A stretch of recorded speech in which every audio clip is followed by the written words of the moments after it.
Audiobook Academy. Book Summary. Cyrano de Bergerac. By Edmond Rostand. A production of Edmond Rostand's drama Cyrano de Bergerac first took place in December of 1897 in Paris, France. It's a rhyming couplet play in its original language. At the Théâtre de la Porte Saint-Martin in Paris, the drama premiered. That theatre alone saw more than 410 performances of the play, making it an instant hit. More than 100 versions of the play have been produced since its premiere, including motion pictures and television shows in all media. To summarize, Christian de Neuvillette's plot revolves around his romance with Roxane, a French cadet soldier who happens to be an erudite and upper-class woman. To make an impression on Roxane, Christian enlists the services of Cyrano de Bergerac, her witty, urbane cousin, to write letters pretending to be him. However, Cyrano is also in love with Roxane, but because of his large nose, he doesn't think he's handsome enough for her. In this moment, Cyrano takes advantage of the opportunity to speak to Roxane in a way he has always wanted to. In the wake of Christian's declaration of love, Roxane makes the decision to marry him. While Roxane is the target of the villainous Count de Guiche, he also sends Christian and Cyrano to fight in the battle against Spain. Roxane enters a convent after Christian's death in combat. Cyrano pays her weekly visits until he is fatally wounded by individuals who do not appreciate his satirical writing. During his final moments, Cyrano confesses to Roxane that he is in love with her and that he was the one who wrote Christian's letters. In the year 1640, the action of the play begins in the theatre of the Hôtel de Bourgogne. A large audience eagerly awaits the presentation of the drama La Clarise. Economic class divides the throng. In a few brief moments, a dad discusses the relevance of the performance with his son, while a robber steals purses and handkerchiefs from the crowd. Two marquises with enormous swords strapped to their waists also make their way through the mob. The stage is illuminated by several lamps. The audience erupts in applause, anticipating the play's imminent start. However, the crowd is still waiting at the beginning of Scene 2. Comedian Lignier enters the room, making his presence known. He goes arm in arm with Baron Christian de Neuvillette, a young aristocrat who is plainly untidy. Christian tells a group of young marquises gathered around him that he has recently returned from Paris and will be joining the guards the following day. With the help of Lignier, Christian has found a woman with whom he is infatuated. She attends the plays often, but has yet to arrive. As soon as Lignier can get out of here, he's looking for a place to drink. Lignier, on the other hand, agrees to stay when a waiter comes by with a tray of wine glasses. In walks Ragueneau, a baker, who immediately strikes up a conversation with the men. A man named Cyrano de Bergerac, whom he believes will be outraged because Montfleury is in the play, is what he seeks. Montfleury has recently been forbidden from performing on stage for a month by Cyrano. When Ragueneau and Lignier appear to be in awe of Cyrano, Christian can't help but notice. Cyrano's friend, Lebret, tells Christian that Cyrano is the most charming man under the sun when he inquires about his identity. Cyrano is portrayed as a poet, musician, scientist, swordsman, and swashbuckler by the others. They also point out that he has a huge and lengthy nose, which is unusual for him. Christian can see Roxane, the lady he is madly in love with, walking nearby. As an heiress and an academic powerhouse, Roxane possesses a rare combination of intellect and brilliance. Comte de Guiche, an elderly gentleman, sits next to her in a box above the audience. Roxane's guard Comte de Valverde is in love with her, too, as Lignier points out, but de Guiche is already married. Lignier's revelation that Roxane is extremely intelligent upsets Christian. Lignier departs from his companions to seek out a nearby tavern. Christian makes a final-minute decision to take on de Valverde in a duel. A pickpocket grabs hold of his glove as he attempts to use it as a weapon against de Valverde, who he aims to slap across the face with it. For his freedom, the pickpocket promises important information in exchange for his release. That Lignier's latest piece of satire has offended someone, Christian is informed. Someone in authority has arranged for Lignier to be ambushed by 100 men as he returns to his house that night. Christian leaves the room after hearing this and heads over to warn his friend. Finally, the action kicks off. A little, round man dressed as a shepherd enters the theatre. Montfleury is the place. In the midst of Ragueneau and Lebret's decision that Cyrano must not be in the audience, a voice is heard in the rear of the room. "Speaker, you terrible scoundrel. Haven't I ordered you off the stage for a month?" Crowd members are stunned. Despite Montfleury's best efforts, the speaker continues to taunt him. During the presentation, Cyrano de Bergerac, the speaker, rises from his chair, but we are not told why. On the next morning, in Rogano's bakery, Act 2 begins. All of Rogano's recipes are written in the style of poems because of his love of poetry. In response to this, his pastry chefs are overjoyed, and one presents him with a lyre made entirely out of pastry. In exchange for poetry, Rogano frequently provides poets with free baked pastries. Infuriated, his wife, Lisa, reacts angrily. Ray Juno is displeased to discover that the paper bags she has made from the shop are made of the poet's lyrics. Ray Juno tries to find a poem that he can deliver to the two children so that he may give them a bag to carry their purchases. By returning the bags when they are finished, he guarantees that he will offer them more sweets. The mysterious Cyrano shows up at Ray Juno's bakery and informs him that he will be seeing someone. Soon after Roxanne shows up, Cyrano is so enamored with her that he orders everyone else out of the bakery so that the two of them can talk in peace. During their conversation, Cyrano and Roxanne begin to reminisce about their upbringing. This causes her to inquire as to what happened to him after seeing that his hand is wounded. That night, he was attacked by 100 guys, and he fought them off with his bare hands. Roxanne confesses to Cyrano that she believes she is in love with a man who is unaware of their relationship. Despite Cyrano's initial belief that she is speaking to him, as she characterizes the man as gorgeous, he loses that optimism and concludes she is describing someone else. Roxanne confesses her feelings for Christian to him. Also, she tells him that she is anxious for him because he is a new guard for Cyrano and may encounter difficulties. Cyrano's crew is primarily composed of Gascons, who take great pleasure in battling anyone who appears to be foreign. Cyrano agrees to Roxanne's request that he keep an eye on her beloved, and she thanks him for it. Her request that Christian write her, as well as her reminder of their relationship and how much she cares for him, is left. Cyrano's guards show up at the business to congratulate him on his victory the night before in the fight with his rivals. Everyone in town has heard about what he's done and is lining up to congratulate him. Even after being led outside by the guard's commanding officer, Cyrano remains unable to join the throng of supporters. Outside, some of the more notable individuals began to enter the bakery and ask Cyrano about the upcoming battle.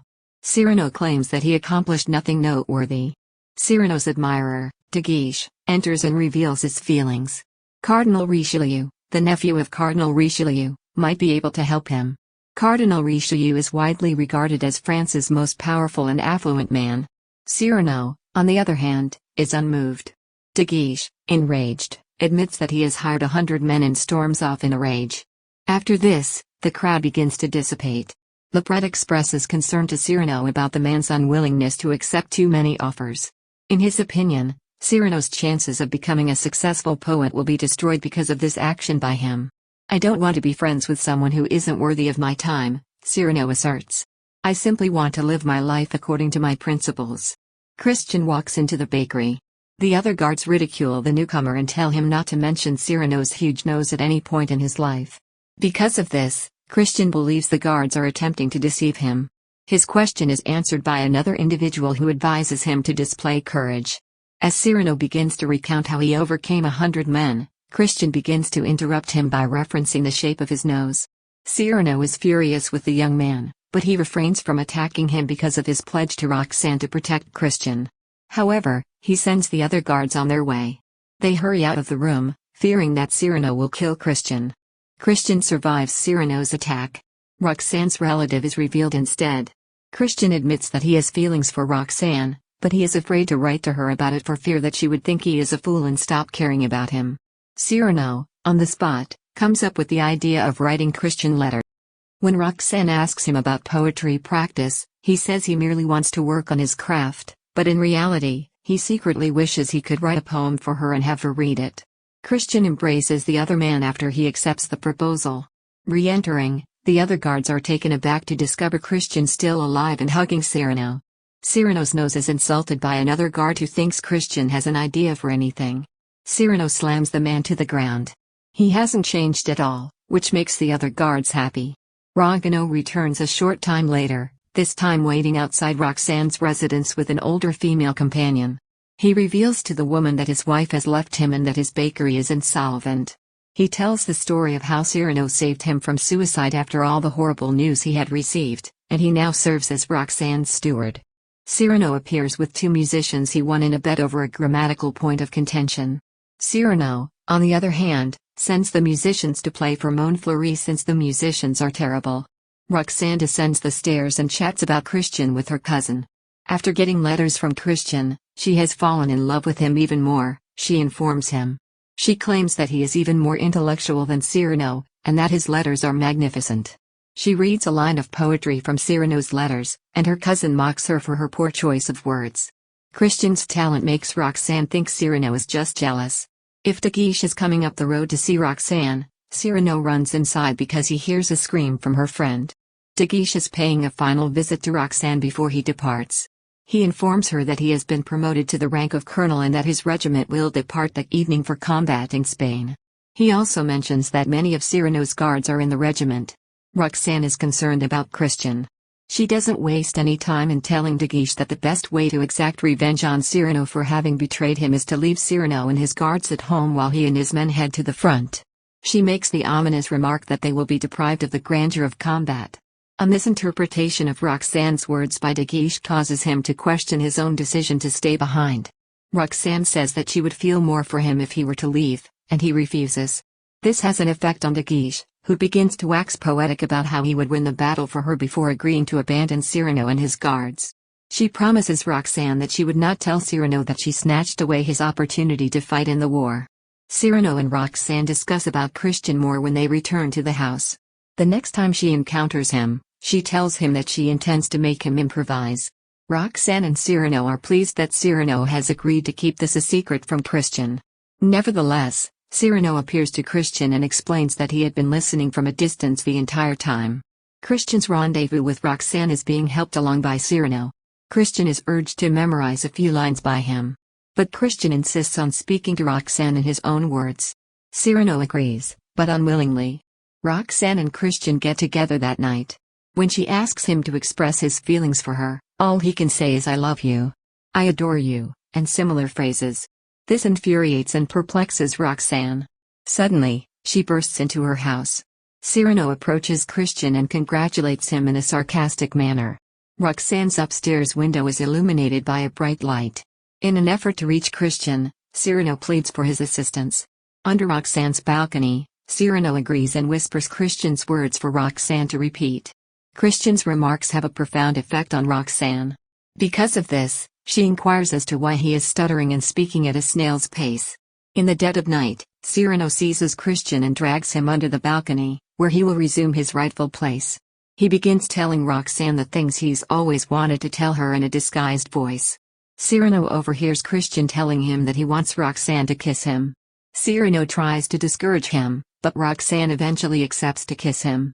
For Christian, climbing the balcony to kiss her is a matter of choice. Roxane's whereabouts are inquired of by a visiting priest. She needs to know that De Guiche has escaped from the army and is hiding out in the convent of a priest. That's what Roxane tells herself the letter from De Guiche says, so she and Christian can get married as soon as possible. Roxane says that the letter states that the priest will receive a monetary compensation for it, but the priest is perplexed. Finally, he agrees and goes inside, where he marries the couple. Cyrano is standing outside, watching. Cyrano leaps from a tree onto De Guiche when he appears. In order to keep De Guiche distracted, Cyrano pretends to be a person who has fallen from the moon and gives a speech on his experiences in space. That Cyrano and Roxane are married is revealed in the blink of an eye. De Guiche congratulates the couple as they leave the residence in an angry manner. It turns out that Cyrano's soldiers are going to war after all, and Roxane is told to bid her husband adieu by their leader. After being told that the wedding night will have to wait, Cyrano mumbles his relief. Roxane begs her cousin to keep Christian safe from harm amid the conflict. No promises, but Cyrano is willing to take the risk and give it his best go. In response to Roxane's request, Cyrano promises to make Christian write Roxane every day. The next act takes place on a battlefield. Carbon and Lebret discuss the current state of the business. There is little food and water left, as well as a constant threat of attack from the enemy. Cyrano bursts through the door, and we learn that he has been crossing enemy lines to mail a letter to Roxane every day for the past week. Carbon fears a revolt among the men. Cyrano is asked to speak with them by him. Cyrano delivers an uplifting speech that offers the audience new hope. De Guiche enters to the displeasure of the men. French forces will have a chance to flee an hour from now when Spanish soldiers attack the guards. De Guiche tells Cyrano this. That they all die, but they'll be serving their country is what he tells him, appreciates De Guiche for giving him the opportunity to die with honor and dignity. Christian expresses to Cyrano his desire to say his final goodbyes to Roxane. Cyrano shows him a letter he just wrote as a farewell. On closer inspection, Christian sees a moist stain and is virtually certain of the other man's identity. But he is interrupted by the arrival of a coach. Roxane is sitting in the driver's seat. There was too much time elapsed in the war for her to see Christian, she tells her troops. They tell her that the Spanish are about to assault, and she must flee. Despite her reluctance, she vows to stay and fight until the end. When De Guiche is unable to persuade her, she storms out in a rage. The final act takes place 15 years after the first one. It is common knowledge that Cyrano makes the nuns outside a convent chuckle. They claim that he had been seeing his cousin Roxane, a nun in the convent since the loss of her spouse 5 years prior, every week. A powerful and wealthy elderly man, De Guiche, enters the scene with Roxane. After he inquires as to her adherence to Christian's memory, her response is, yes. Tells him she keeps Christian's last letter close to her heart.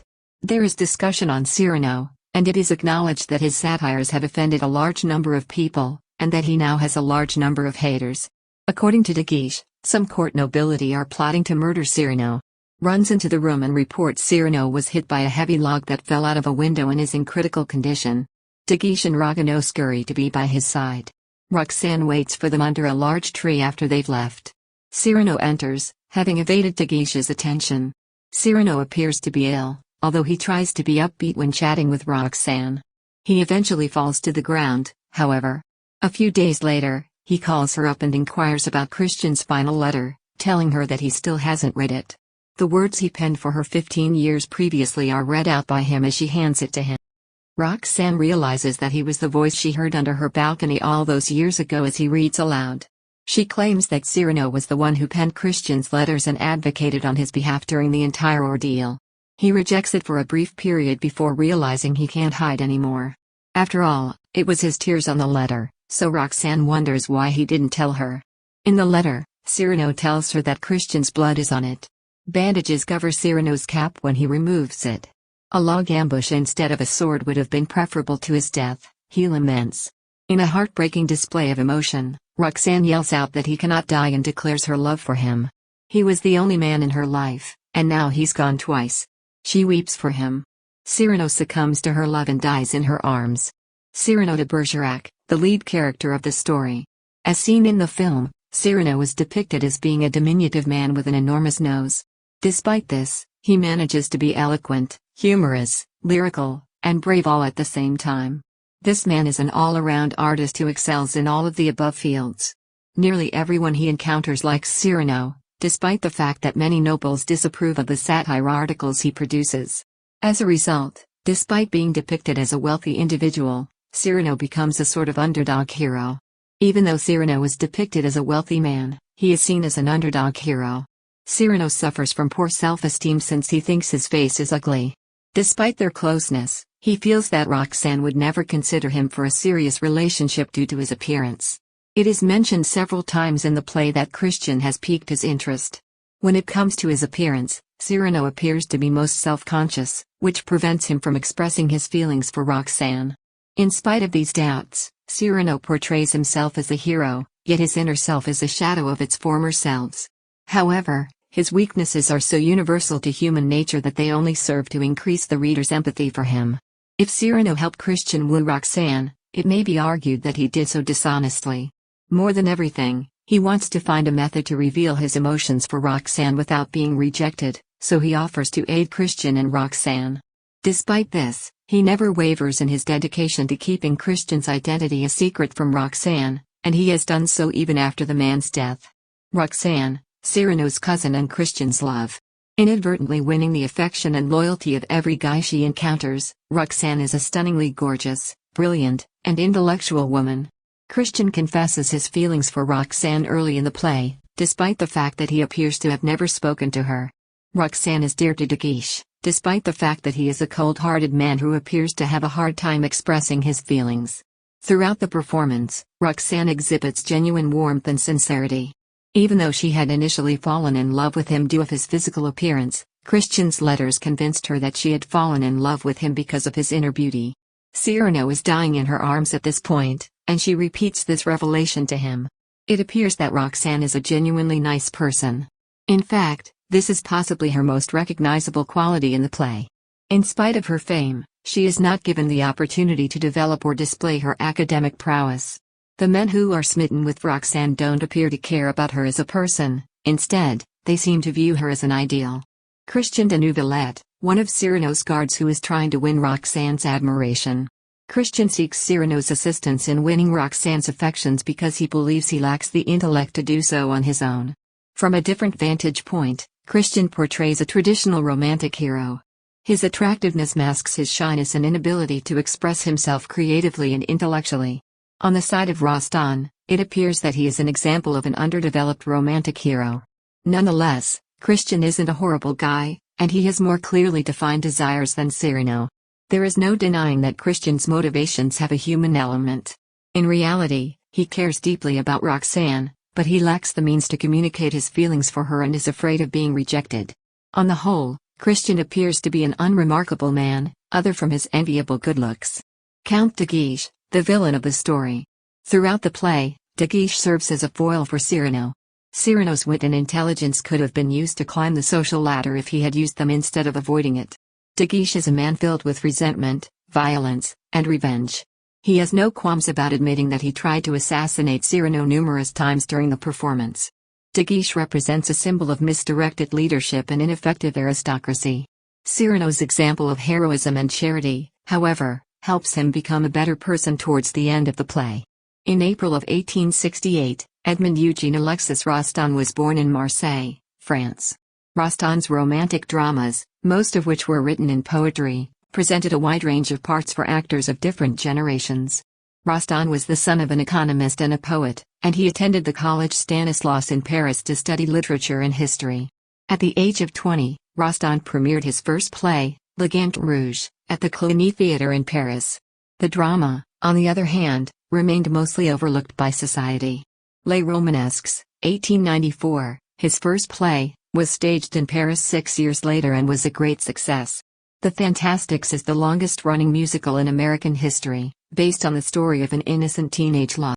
One of Rostand's most famous works, Cyrano de Bergerac, was published in 1897 and made him famous over the world.